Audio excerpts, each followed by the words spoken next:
Une cinquantaine de sachets de cocaïne retrouvés dans le cabinet de la ministre de l'Éducation belge. Mais arrête. Non, c'est pas une blague. Arrête. Pourquoi ça t'intéresse? T'as besoin d'une dépanne? Non, ça va, je te remercie, laisse-moi. C'est bien ce que je me disais. Heureusement que je suis passé plus tôt la journée dire bonjour à la ministre. Hein. Mais sinon, ils auraient retrouvé le double de sachets. Quelle ambiance! Attention, ça n'appartenait pas à la ministre socialiste. Oh. Non, c'était au fils d'une députée socialiste. Ah, ouf! Putain, j'ai eu peur. Mais bon, ça va, ça reste dans la famille. PS, parti stupéfiant. Hein. En même temps, je ne juge pas en politique. Chacun sa ligne de conduite. Sinon, quoi d'autre? Charles Michel. Voilà, fin de la blague. Non, plus sérieusement, Charles Michel se retire de l'élection européenne. Il aime bien faire ça, hein. Il se met, il se retire, il se met, il se retire, il se met, il se retire. C'est Charles Michel ou Jackie Michel? Coquin, va. Au final, qu'il y aille ou pas, c'est quand même nous qui sommes baisés. Mais la Palme d'Or cette semaine revient à la seule et unique, prénommée la momie. Nous a sorti 2 daubes, mais alors, bien moulées.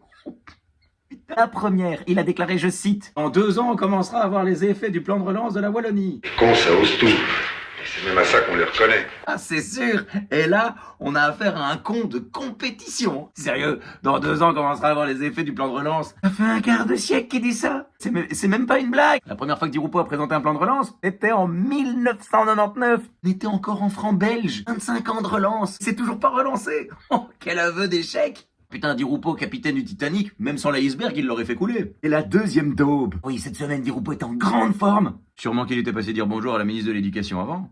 Il a déclaré « Les carrières politiques sont trop éphémères ». Putain, mais venant de la part d'un gars qui a une carrière politique plus vieille que l'histoire du pays, fallait oser. Je sais pas vous, mais moi je sens que cette période électorale va être délicieuse. Alors, elle est pas belle la vie.